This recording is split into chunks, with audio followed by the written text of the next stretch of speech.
It's that time again for Goosebumps AI. These are generated by a guy on TikTok who has also a Facebook and Instagram. I didn't make them. All right, let's do volume 7.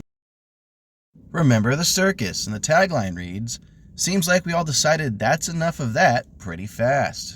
The question is, though, that's enough of what? I mean, the picture only has a big top tent and an elephant, but, I mean, a lot of creepy things happen at circuses, and honestly, personally speaking, I don't like circuses. I don't like that they abuse animals, but that's just my personal opinion. Other people don't like them because of clowns. That's the direction I would have leaned in with this one. I don't really have a plot for this. Color scheme's okay.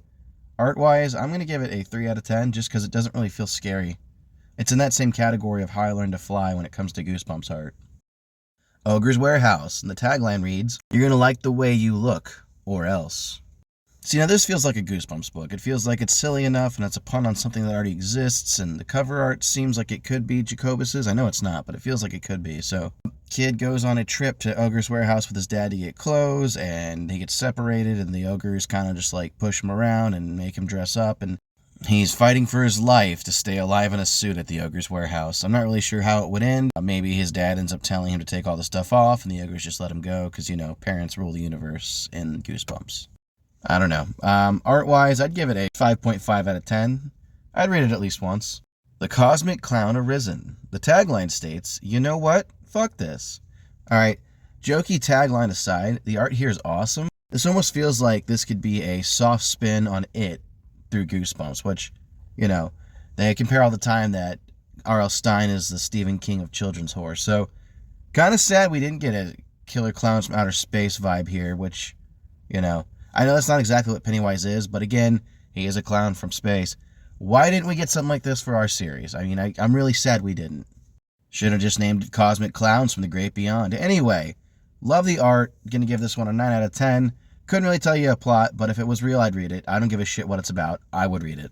Blinded by the Light, and the tagline reads, "Video games are bad for your eyes." I could see in this one being a play on VR. Maybe there's a new headset here. Actually, why don't we say this? It's a sequel to Say Cheese and Die. I know you're going to say, wait, what, how? Spidey makes a VR headset, and it falls into the hands of a kid who is a serious gamer. That's all he does is play video games. Well, he's warned not to take it. He takes it anyway. He puts it on at home, and essentially the game blinds him. But to get out of the game, he has to reclaim his vision. Now, where that goes, I'm not too sure, but I could see this being a soft sequel to Say Cheese and Die if we're following the same line of deadly tech. I give the color scheme and the art a 6.5 out of 10. I think it'd be an interesting read. Witch Hunt, and the tagline reads, "It was the greatest of all time." Okay, so this book takes place around Halloween in Salem, and instead of it being a witch hunt, it's a witch hunt. And I know you're scratching your chin and saying, wait, what? In this book, there are witches hunting people who are descendants of Salem who burned the witches. So it's a reverse witch hunt, which I think is an interesting trope. And so we have a group of like 4 or 5 kids who are running and fighting for their life as a pack of what seems to be thousands of witches are chasing them. 7.5 out of 10. Definitely would read it. Like the color scheme, like the art. No complaints here. The Chupacabra of Casa Bonita, and the tagline reads, "Best leave your goats at home." Honestly, this just feels like a missed opportunity. I mean, Casa Bonita is a real place. Chupacabra fits into the lore of the house. I mean, it feels like it's right. It feels like it should have been done. Love the art, love the color scheme, love the idea. Maybe we got kids who go for a birthday party and one of them has a goat on its shirt, so the Chupacabra comes out of hiding and comes after them inside Casa Bonita. Don't really know much more along that. I just know this feels like a missed opportunity. 9 out of 10 would definitely read. From that thrift store down the road. The tagline is "Poppin' Tags." I feel like this is a play on like It Came From Blank. I'm assuming it was supposed to be It Came From That Thrift Shop Down the Road, but regardless, it's interesting. I mean, think about it. Thrifting's become a really popular hobby. Sometimes things get donated that shouldn't. I could see the story being along the lines of somebody goes and buys something from a thrift store that looks kind of creepy, and it turns out that it's haunted or possessed or cursed. Real easy right there, in my opinion. I guess back in the 90s it would have been not a thrift store but a yard sale per se. Given the art and color scheme a 5.5 out of 10, I'd read it. It's definitely worth at least one read. Dr. Acula, and the tagline reads, "I went to the doctor, all he did was suck blood from my neck, don't go see." This feels like it could have been a Goosebumps. Maybe not that tagline per se, but Dr. Acula, Dracula, People love vampire puns, especially when it comes to the names, and it makes sense. If you were going to be in a profession that's going to feed you as a vampire, something medical would be. Personally, I think a blood bank would be the way to go, but hey, it's a writer's opinion.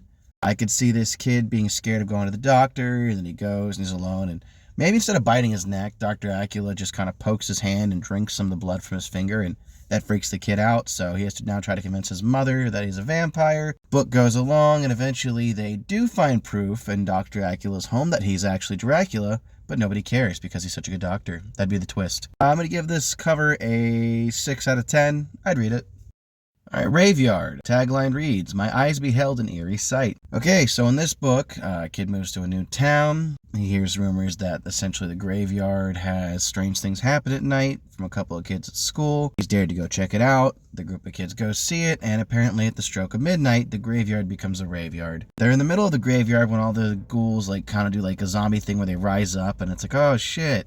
The kids feel like they're going to get eaten, like it's in the middle of a zombie movie, when all of a sudden music starts playing, and it goes from being scary to it's a party in the graveyard, and I don't know, maybe even Dead Man's Party plays by Oingo Boingo.